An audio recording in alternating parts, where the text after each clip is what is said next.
All right, so we're going to go ahead and get started.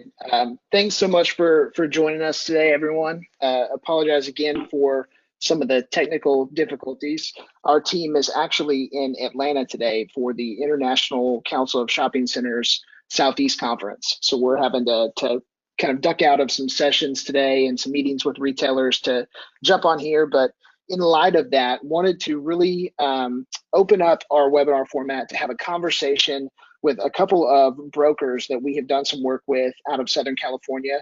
One of the things that we hear a lot from community leaders, just as we're in communities and as we're helping different cities and economic development corporations go out and recruit retailers, is, hey, what can we be doing more of? And what do retailers and tenant reps and brokers need from us? And so we wanted to bring a couple of guys on just to answer some of those questions and have a conversation about what retailers are looking for and what role you can play as a city or economic development corporation in the process of getting retailers. And so I'd like to make a quick introduction. On the line with us today, we've got Justin McMahon, who is Vice President of Retail Tenant Rep at JLL out of Huntington Beach, California. Hey, Justin.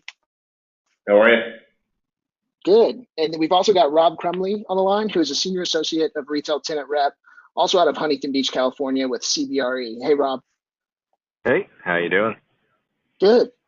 And hey, guys, before we jump into it, we've got some questions that we get often from cities that we work in and some of the community leaders that we work with on a regular basis. But I'd love if you guys could just kind of give a brief introduction to yourselves and kind of what you do in the retail world and how you work with retailers. So, Justin, if you wouldn't mind just giving us kind of a brief intro into to your world and how you work with retailers, that'd be great.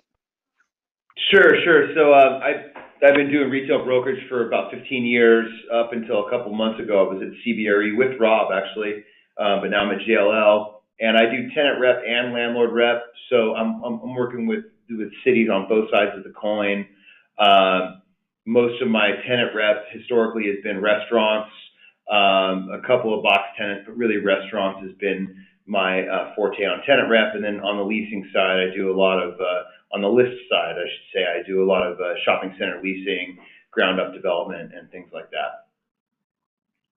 Great. And just for reference, can you name some of the brands that you've worked with in the past or that you currently work with, whether it's in Orange County where you guys office out of or nationally?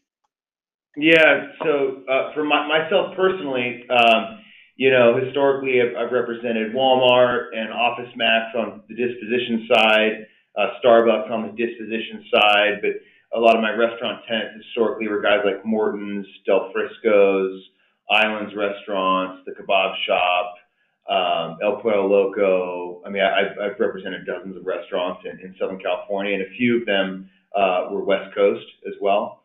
But yeah, a lot of restaurant work and a lot of landlord work as well.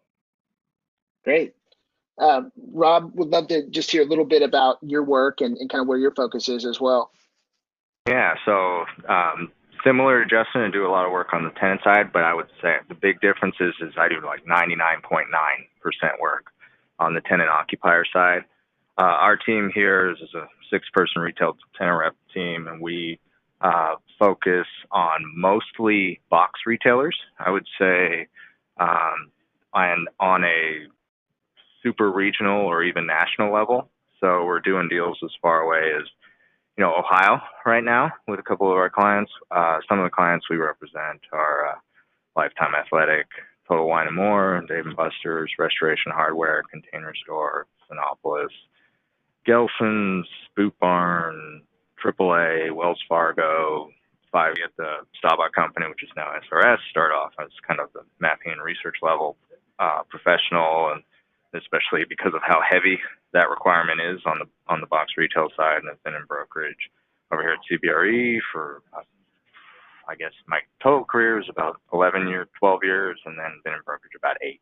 So yeah, if there's any questions nationally, I think we're, as far as tenant rep goes, we're definitely seeing a comparison between getting deals done in Southern California versus the rest of the country, and it's an interesting time to be doing deals.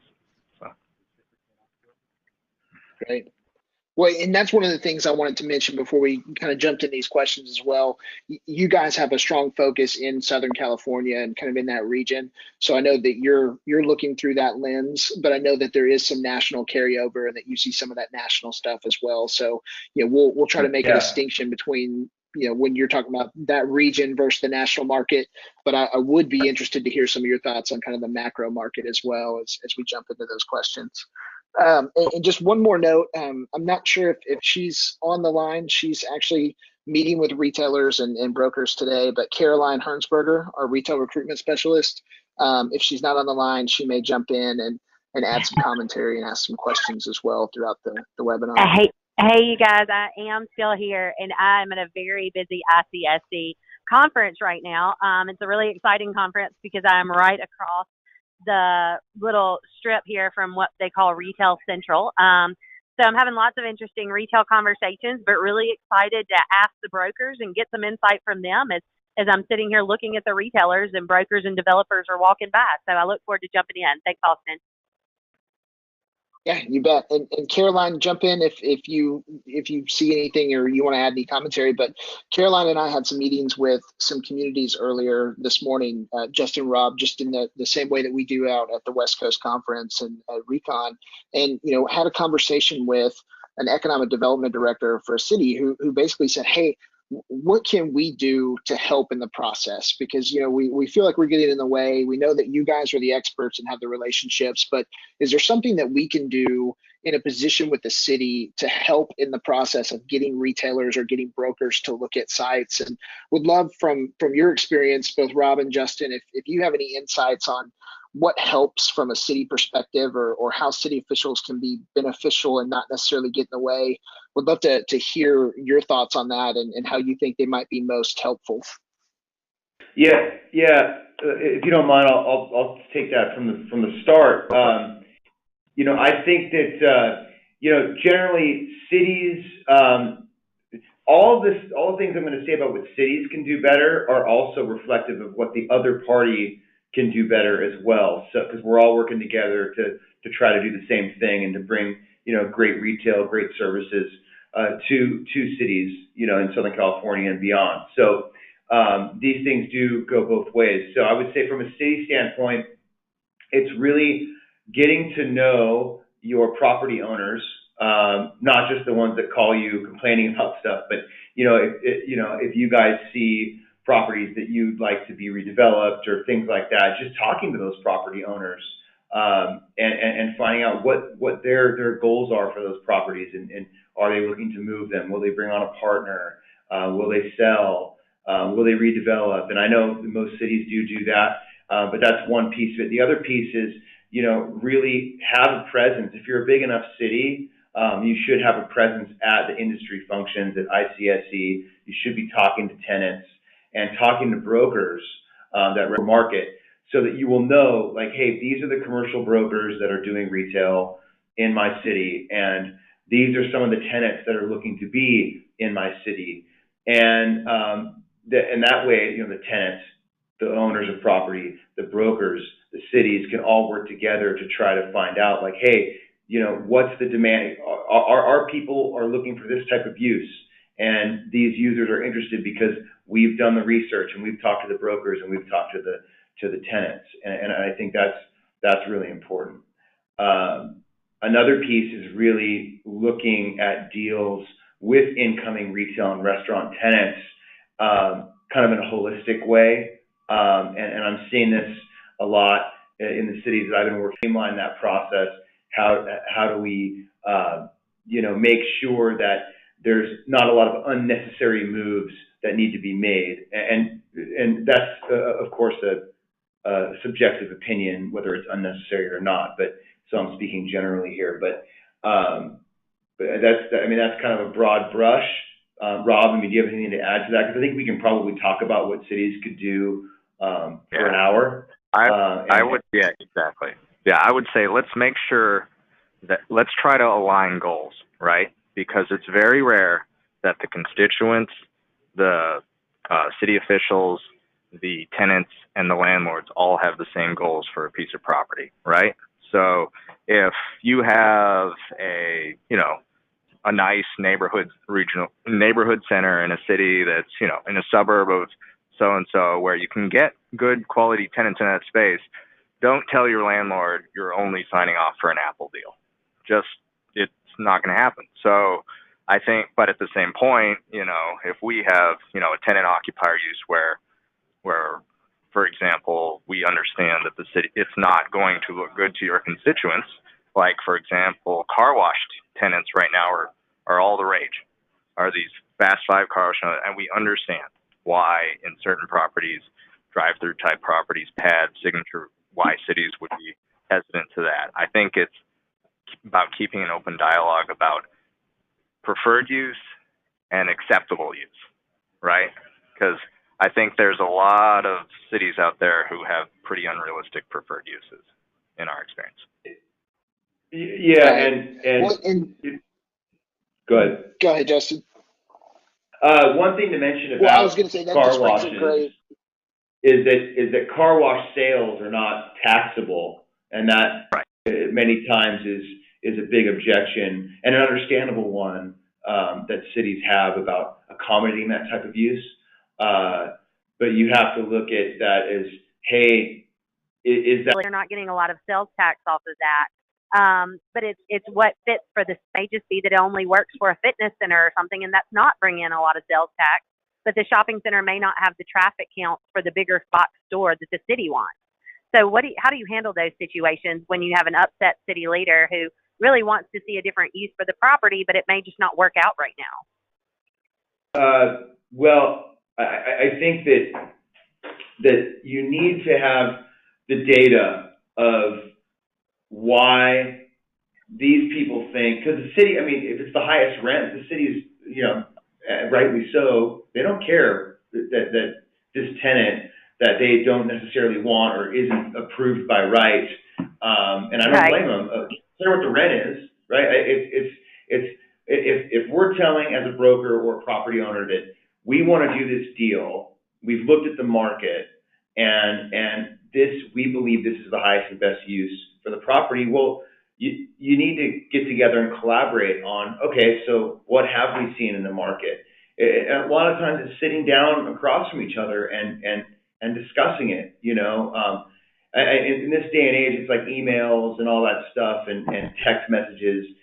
So much business gets done that way, but it's incredibly impersonal, and you get the parties together in a room and everyone's positive about, the city wants to do something with the property owner and or developer want to do maybe one or two separate things or one or two alternate things with the property depending upon what the city wants. And the tenants, you would assume in either scenario, want to be there. So I think it's having an open mind, really taking a look at not just the tax revenue and not just what fits on the property and what the community wants, but all of those things need to be considered equally. It's a really holistic way of looking at a deal, and that's the way I think that things really get done in the cities that I love to work with. It's like, let's see how we can make this work, and if it can't, here's why. What's the next step? Yeah. How do we communication? Yeah. Yeah. That sounds great. And guys, I think along those lines, one of the best things we do in communities is when we come in and we have those, whether it's broker meetings or property owner meetings, and we get to, Rob, I think you talked about aligning expectations and aligning goals. We've seen that work really well.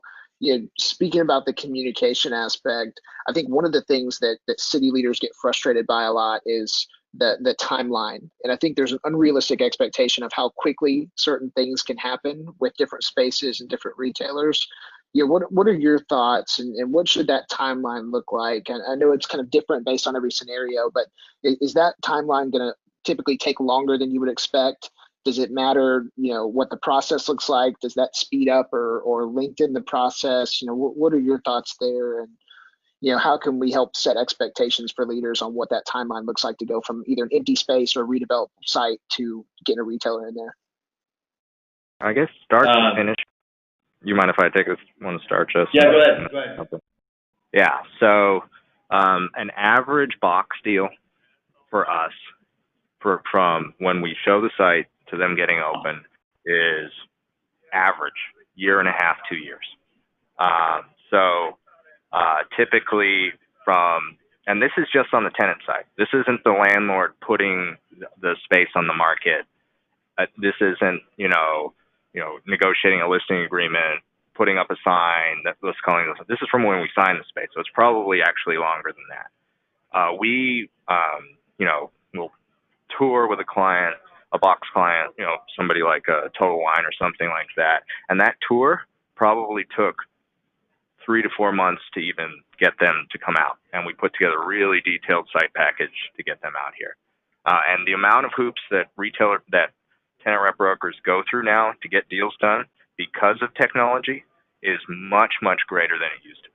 So deals are just because paralysis by analysis is the best way to describe it. So when we get a deal and we take it to a city, we've invested a year and a half of our life and haven't been paid a cent. So we're obviously on the box side, we're very nervous about presenting a deal at that point, and then having that deal take maybe another 6 months to get approved by the city in some way. So I guess the concern is on our end to streamline that process. Is that really what you're looking for as far as or are you just more talking about how quick it typically takes, just so cities understand? Yeah, I'd love to hear the streamlining. It'd be great to know if there's something that can speed up that process. Yeah, I would say. Go ahead, Justin. So there's a saying, and everybody's probably heard it: "Time kills all deals." And I'll say it again: time kills all deals.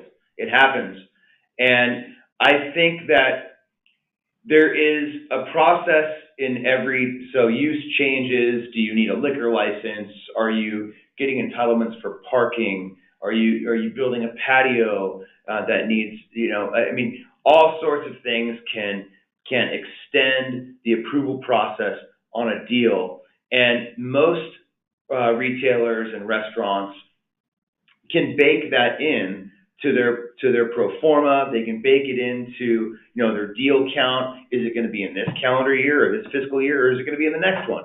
And I think that just as long as these tenants and developers have an idea of what the timing is going to be when there is a deal that can be had and it's realistic, and everybody knows that is when things go smoother, right? But if there is a lot of question marks and a lot of differing information coming from the city or any side of the transaction for that matter, because like I said, everything that we say is really reciprocated by all parties. I mean, the things that the cities can do typically are things that everyone else could do better as well. So I think having a degree of certainty of hey, this item is going to take 30 to 60 days. This item is going to take 90 days. So long as everyone knows that, everyone can deal with it. But nobody likes to be surprised, and nobody likes too much uncertainty. Yeah, and then the big thing I would say was when one of our tenants does one of our tenants goes to your planning desk and brings plans, they want the same answer from everybody in the planning department. They don't want some junior person to tell you need to do twice as work, and then 2 days later they go back and a senior person signs off on it immediately, because that's scary. I mean, that's, the different, especially for a shop tenant, a tenant that's maybe, 2,000 square feet and they're maybe a franchisee deal, or maybe they're a small restaurant where they've got 3 or 4 locations.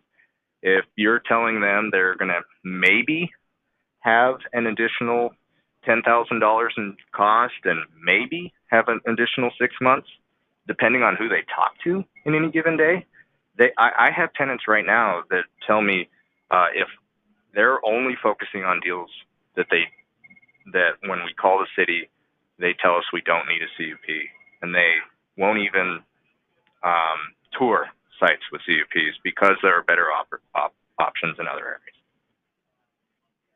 Hey, Rob, I want to jump down that rabbit hole a little bit because you mentioned, certain things are scary, and then you have the retailers that don't want to deal with CUPs. From both of y'all's perspectives, what other things are scary when you're looking at potential sites for your tenants? What kind of red flags immediately stick out to you, or what things are you looking for that rule out a site as opposed to what make a good site? As far as dealing with city governments, or Starting there, and then or if there's any other that kind of tie in with that, I'd love to know if there's anything that makes you kind of just immediately move on from a site. Maybe it's something like a CUP, or maybe there's a government aspect, maybe there's some physical aspect of the site. But are there a few things that you look at as red flags when you're looking for new spaces for tenants? Mm-hmm. Justin, you want to take it? Absolutely. Yeah. So, generally red flags would be if the property is in a state of disrepair, and if you can tell that if there's been a lot of deferred maintenance, which isn't the problem in the trade areas that I typically work in, but things like when you're looking at a building and there is going to be a use change. We're going to have to get a parking variance. I mean, scary things, are really anything that is an obstacle in the way of making a deal. And so for cities, what is that? It's going to be things like, do I need a conditional use permit?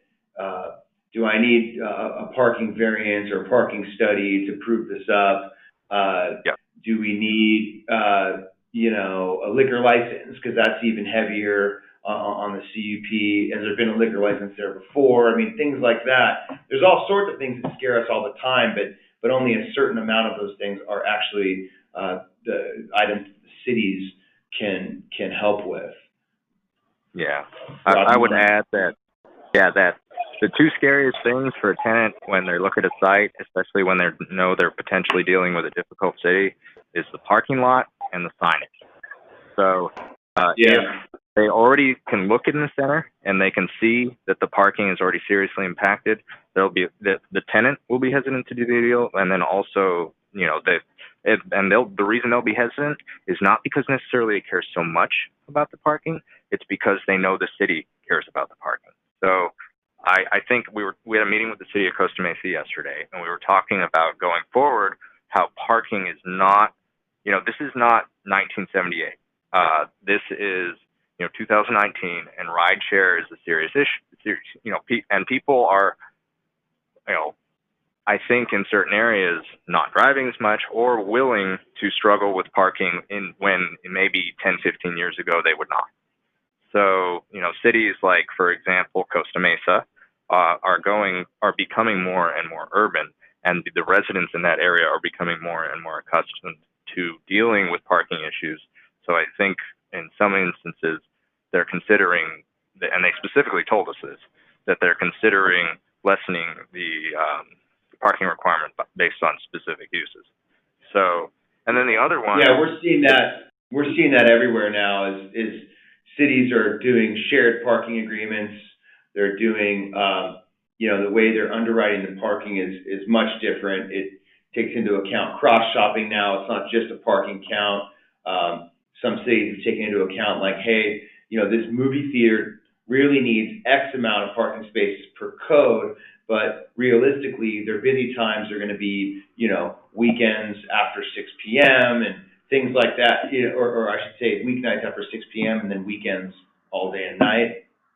And a lot of cities are baking in the rideshare component too when they're underwriting full service restaurants specifically. So full service restaurants with alcohol service, you're having a very high percentage of people arrive and leave in Ubers and Lyfts, and that's another thing that cities are now starting to take into account. And I hope that more cities across the country will get creative on their parking count because that's going to be an issue across the country as people are still having babies. We're still going vertical in a lot of these markets that haven't typically seen vertical construction, and parking will continue to be a challenge. And the cities need to really look at what the actual demand for parking is rather than just what the code says it is. Because a lot of times what's practical and, is actually you need quite a bit less parking than code. Sometimes you need more theoretically, but I think that's going to be a challenge for everyone. And I think that the desirable uses and the desirable properties will see more and more parking impact and parking variance requests and things like that as we keep kind of moving through this market that we're in now. Yeah. The other And I think one the thing sign. there for communities, Rob, I'll tie this into the signs. I think you're about to mention signs, but Rob, you and I Yeah. have been on a couple of email exchanges recently with the planning department, and I'll go ahead and brag on them, but Laguna Niguel, California, who historically has had some rigid codes, and they revamped their entire planning department to make it more of a concierge service and to add flexibility where they've got the authority at a more junior level to come in and say, okay, we can flex on parking and we can make this site work if the use is going to benefit the community. And I think those kind of things, as much as they can kill deals, there's also a way for cities to be flexible and be able to overcome those challenges pretty easily if they build that into their process and how they look at economic development as a whole. Agree. And then on the sign front, I would say, sorry, Caroline, you want to go? No, you're good. All right. Go ahead. So on the sign front, I don't know. We understand that cities don't want to turn their local neighborhood shopping center into Times Square. We understand you don't want to have these ostentatious, big, bright lights that are going to, create, be a nuisance to your local residents and to people in the area. But at the same point, understand that a sign, especially a freeway visible sign for a box retailer, is probably the difference between a store tanking and a store, it's a difference between an A store and a C store easily. I would say of a lot of our tenants, we only do free sites with freeway visible signage, and if they don't have any, we're passing. So if you have a development that is, say, along a major freeway, and your landlords are wanting to install reasonable pylon signage, and they don't currently have it, I would do everything in my power to make that happen if you want those spaces to be leased, because it's getting harder and harder to find any retail box tenant to take these spaces. If you don't want to put that signage in, you should probably think about doing creative office or mixed use or multifamily instead, because retailers will probably pass on it. That's great information. One thing that I was going to say, I know we've gotten a few more questions in before we go to the next question, Austin, is a few minutes ago, one of you guys said, it's so frustrating to be a year and a half into a deal, and you guys, the brokers, haven't been paid a penny yet, and the deal tanks are, it's still ongoing and that sort of thing. And, one question that we get a lot from the communities that we're working in is, it's been a year, and we've been hearing XYZ retailer was going to come in for over a year now, or was looking at a site for over a year, or was looking at the market for over a year, but nothing has happened. So what's going on? And so it's so helpful, I think, for city leaders to hear from you guys all the different ins and outs that go in to this entire process. But then the second point to that is a lot of times we have maybe shopping centers, or we have communities that are ready to announce that a retailer is coming into the market. Because, that just creates all the buzz, and they're ready to let their community know that there's something happening, and the broker says, no, you cannot announce yet. And so, I'm sure that you guys have instances of where something was announced too early, and then the deal went south because of some of these instances that you guys are talking about. So it's really interesting to hear from you guys what the ins and outs are of that. Yeah, and when you're making deals in communities, there's a million things that can kill the deal, and there's a million things that could make the deal happen. So I think that when people hear that there's a certain retailer looking in their neighborhood, that doesn't really mean that they're ever going to land there. It means there could be a chance, right? But there's so many factors that are involved in site selection, in deal execution. in deal approval process. There are so many variables that, and it could be the tenant, just doesn't approve the deal at the end of the day internally after, they've gone through lease negotiations and things. It's very rare that things would go south at that point, but it does happen. A lot of times people start talking, and brokers and property owners and cities, I'll put all of us in there, when there's an offer, and they'll start talking about it like it's done. And I really try not to do that. But as a property owner in a city and as a broker, if you know about the offer and you're excited about it, you might talk about it. And unless you're subject to an NDA, it might not be a good idea to talk about it, but it is what it is. But I think that just being realistic about the timing and all the work that it takes to do these deals, and I'm not just talking about from the brokerage end. I mean, I'm talking about everybody, from the environmental consultant that has to do the phase one to the county person who's got to sign off on approval, or the city person who's got to review plans and give changes and do all that stuff. I mean, so I think that it's never a deal until it's done. And you can avoid a lot of mental heartbreak and a lot of therapist fees if you just kind of be realistic about what is and isn't happening in any particular tenant demand situation. I was aware of Amazon, and if Amazon calls on any listing right now, we don't know that. So yep. And the reason why is of course because the listing broker tells the landlord. The landlord is usually local, especially if it's a mom and pop landlord or a smaller landlord or a regional landlord. They tell a few people around the city, and then all of a sudden, all I did was call the site. I just made one phone call just to get a rent quote. That's all I did, and I've gotten calls from from friends in the city saying, "Hey, I heard Dick's Sporting Goods was going to relocate to Mission Viejo or something like that," and all it was one phone call. So just it's a game of telephone, right? So information gets passed on, and understand that from that one phone call to the end of the deal, there's a million things that can go wrong. So yeah, yep. I mean, if you understood what went into a real estate committee package for some of these retailers, it's an insane amount of information.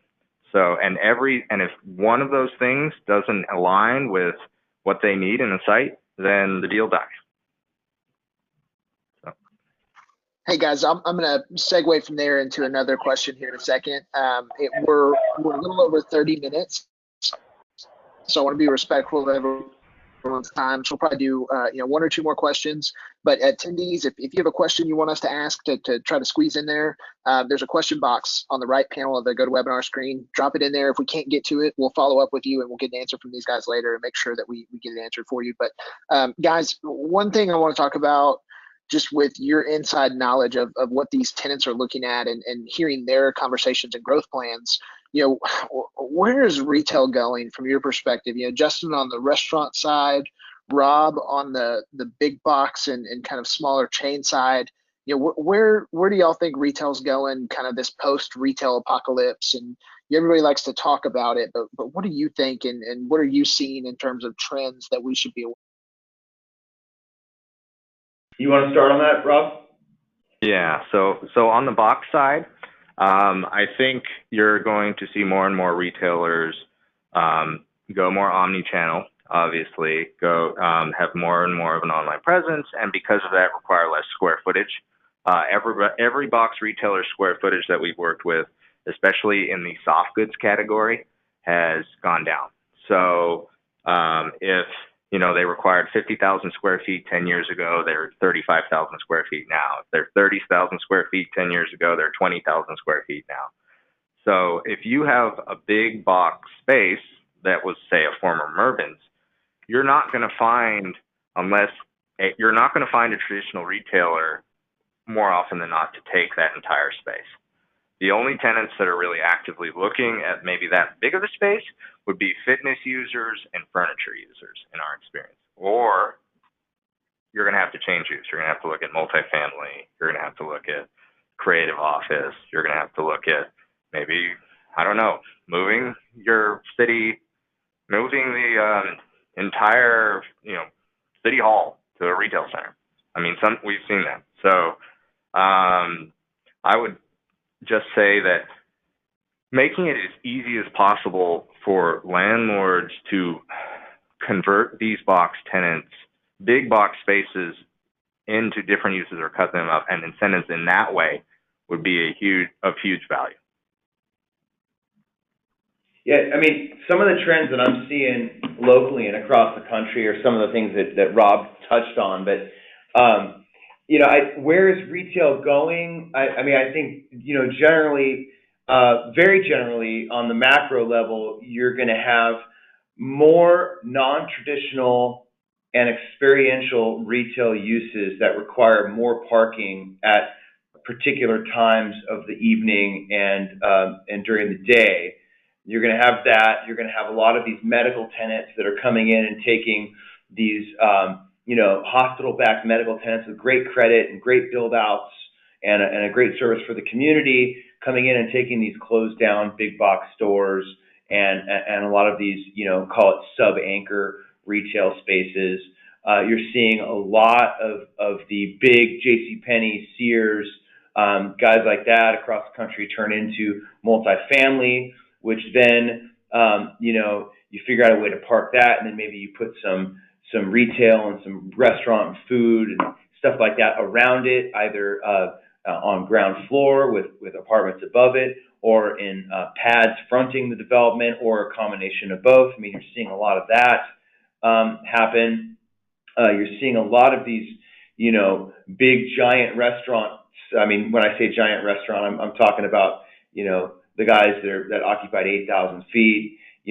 If they're looking for new deals in the market, they're now 5,000 feet, and they're going to need to backfill those old stores. Well, what happens there is, either you find a medical tenant or some sort of a quasi retailer to take the whole space, or you're going to spend a lot of money as a landlord to chop up the space, add utilities, and then have to go to the city for entitlements for use changes.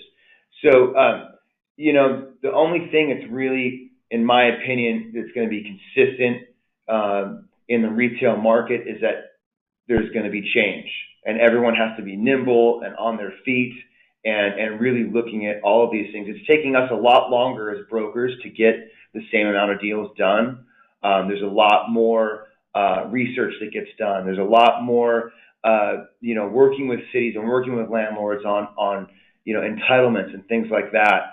So now I don't mean to say that that's doom and gloom, because I do think there's a lot of opportunities out there for cities to redevelop properties, for tenants to look at real estate that they typically didn't look at before.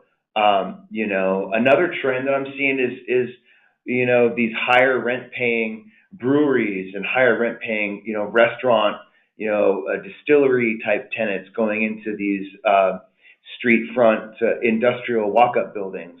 That's another thing kind of going the other way, where you have these industrial buildings that are typically lower rent, lower impact. Well, now there's demand from these breweries and these distilleries to do, their tasting rooms and restaurants and things like that. So I think that having an open mind about uses and what users are, and not just being stuck in the same rut of like, oh, we need a 50,000 square foot retailer and we need, a couple of drive-through guys on the pad. That kind of thinking is what gets brokers and landlords and cities in trouble if they don't understand the market that they're dealing with. So I think, all parties need to be open to information and open to actual market conditions that exist. And they sometimes change in real time. And that's one of the most difficult things for us all to handle, representing retailers and landlords in the real estate market. Great. Hey, last question, and Caroline, if there's anything at the end, I'll leave some space for you to jump in there. But last question from me, we had a question from one of our attendees who said, as an economic developer, we're responsible for growing the community, but every time we reach out to local brokers, they really want to deal with national reps. That question, but would love y'all's thoughts on some of the challenges of working with local businesses and why sometimes it's better or easier to work with national reps and national tenants, and just kind of what that looks like from your end as a broker, and some of the challenges there, and what cities or economic developers could do to help if they want to help get a local retailer or regional retailer into the market. Does that make sense? Yeah. Rob, do you mind if I take the first part of this one? Sure, go for it. So on the tenant rep side, I deal with franchisees and national and regional concepts. I deal with local concepts, and I deal with national corporate concepts. And I would say that from my perspective as a broker, I want to work with landlords and users that are actually going to do deals, right? So what does that mean? Well, that means that they have the liquid assets or liquid funds to execute leases and build stores. Okay, that means they have a concept that is going to be well received in the market. So for me, a lot of times on the tenant rep side, cities and landlords a lot of times are looking for these local guys that are really cool, that have that it factor, that aren't a chain, that don't have a million stores, right? That are maybe have one or two or three or maybe 5 stores in a DMA and are just got a lot of buzz behind them. And the landlords actually historically would look at the national brands and say, oh, I only want national brands because they're perceived to have the credit and the financials to do the deals, and they have the name recognition. But as the market has changed, and especially on the food scene, there's a lot of localism type things that are happening, where you have local operators, local purveyors, local produce as much as you can, and so it's a positive and a negative from working with a national brand or a local or regional brand. And I think so when I'm looking for, as a broker, who I want to work with, it's, do I think that there's deals here, right? Whether it's a mom and pop that's got 1 or 2 stores, or 0 stores sometimes. I mean, I've done a lot of startups in addition to these national concepts. Or is it a national concept that's already established that has holes in their development plan and wants to fill them where I'm working? So brokers, first of all, city calls, a broker should be receptive. A broker should call back. And I know that a lot of brokers get, now that we've been, fat, dumb, and happy for, 5, 6, 7, 8 years now, coming out of the recession, there's a lot of brokers that I work with every day that they're not going to call you back if there's not a dollar on the other line, right? I've really tried in my career, and I know Rob does this. I can speak for Rob because I've worked with him many, many times. We call back. It might take a few hours, or maybe it's into the next business day, but we're going to call back, because part of the showing up is really item number 1, right? I mean, you have to do that, especially as a broker. We don't buy it, we don't transfer it, we don't sell it. We're just millionaire and billionaire matchmakers, and sometimes we're thousandaire matchmakers.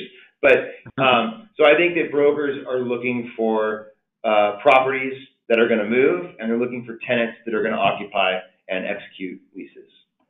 And that's how I look at it. And I don't really have a preference one way or another if it's a national, regional, or local brand. I just want to work with people that are gonna get it done. Yeah, and I guess to add to Justin's comment, if you have a signature, if say you're a city and you have a signature restaurant property in the middle of your city, well, the landlord knows what they can get in rent for that property, and the landlord's going to charge, X amount of money. And I'm sorry if maybe that retailer you want to go in there doesn't want to pay that much money, because they're a small business and they're used to their other 3 or 4 locations. They're probably paying less than half of that. So, it's like, for example, I'll use one of our tenants locally. It's Facial Works. So when there's a skincare concept, and they did, just recently closed a deal, and they basically, their previous 3 or 4 deals were all at $4 a square foot. Well, the properties that people are saying, hey, you should go there, those properties are $8 a square foot. So they have to change their entire business model in order to make it work to go into that property. And it doesn't matter if the city wants them to be in that property if it doesn't work for their business model. So the landlord also on this property is probably, especially if it's a restaurant or something like that, they're investing easily at least $100 per square foot in tenant improvement allowance above a shell for a lot of these nice properties. And they want a return on their investment. If this restaurant, and specifically restaurants tank all the time, closes in the 2 or 3 years, they lost money on this deal. So they need a tenant where they know if that tenant's not making money the first 2 or 3 years, they're not going to close. They're going to have enough money in the bank from their other locations in order to stay open. So I guess my recommendation is, if you really want this cool boutique tenant and you want it to be in the signature property, you might want to subsidize that tenant's rent in some way in city incentives, because maybe you have language in your city say, hey, if you have less than 7 locations, and you go into a specific property, you say, hey, we'll subsidize 20% of your rent, or we'll lower your we'll pay your triple nets, or something like that. Because otherwise, the tenant's not going to want to take that risk, and the landlord's not going to want to take that risk. So Rob, that ties into an important part of that question I skimmed over. Part of that is communities don't want to look like cookie cutters. They don't want to look exactly like the community next to them, or just down the road. Have you seen anybody do that? This will sound a little bad. I've seen a lot of cities disincentivize national users. I have not seen many cities at all incentivize local users. Yeah, I would say that the cities, incentivization is to really, like Dana Point, for example, put together a new downtown overlay and has allowed for some redevelopment, and there was some backlash against that, but I think now it's starting to get a little more, doable to do these redevelopments. There's a few in the pipeline in downtown Dana Point. But I think, the city having a clear vision for, certain districts that they want improved and offering the landlords incentives that they could then pass off to the tenants and things like that are really, really good. The city's just having a vision about what they want to see at certain properties and working with landlords to do that. I think generally are really, really good things that some of the more forward-thinking cities are doing. But it's hard to answer some of these questions, generally. But I think that working together to improve your city goes hand in hand with city officials, with city council, with the tenants in the area, with the property owners, and everybody needs to really be, on the same team. I mean, and I know it's cheesy, you hear that kind of stuff all the time, but it's never been more true than it is now, I think, because there's so many changes that are happening in the way people spend money, in the way people spend their time, and that all dovetails into the properties that you're going to see get developed and the types of uses that occupy them. And staying up on that stuff and being open to new information and collaboration is really key. Yeah, the retail world is changing faster than the minds of your constituents, is the best way I would say it. Yeah. Wow. Yeah. Yeah, that's a great point. It's changing every day, it seems like. Yep. Well, guys, I think just for the sake of time, I think we're going to go ahead and call it there.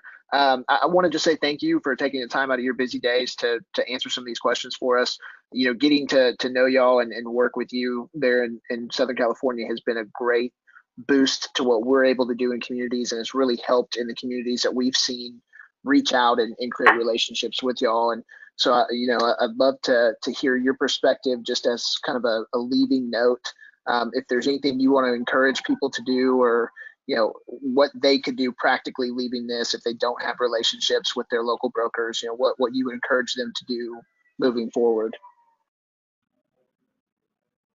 I guess the meeting that we had yesterday with the city of Costa Mesa was really valuable. They explained, some of the projects they're working on to our office. I would say look at the 2 or 3 biggest real estate firms in your area and set up a meeting in their office. Just go in and just talk about, what you're working on and what, your 2040 plan is. And I mean, there's, California has a lot of specific new law changes and talking about law changes and how those things, that's really valuable because it gets us all on the same page. Yeah, I mean, that is almost exactly what I wanted to say. I mean, yeah, that's absolutely right. Talking to your biggest and most, premier landowners that have properties is huge. Because cities will find out who's been looking at their properties from that. So a lot of that information you can get from the landlord and their broker, right? It's like, who's calling on this? What kind of uses are you seeing that are in demand? It's the sharing of information. It's the sitting down and understanding what challenges everyone has from a city standpoint, from a tenant standpoint, whether they're existing tenant or an incoming tenant. And then, the property owners themselves as well. Rob's answer was absolutely on point. I mean, I think it is really, really important. And most cities that I work with do that. And they do set up workshops and seminars and things like that with the top landowners in their cities. But I think across the country that's going to be more and more necessary. I mean, maybe it needs to be quarterly rather than annually. But I mean, I think the sharing of information, the sharing of demand is no more important. It's more important now than it ever has been. Hey, well, thanks again for your time, guys. And to all the attendees, thank you for taking the time out of your day to listen to this conversation. For those of you that asked questions that we couldn't get to, we'll follow up with both Rob and Justin offline and make sure that we get those answers to you. And then we'll actually be sending out a copy of the video recording of this webinar so you can share that with council members or other team members and different people in your organization. But thanks so much. We appreciate it. And guys, just again, thanks for the time.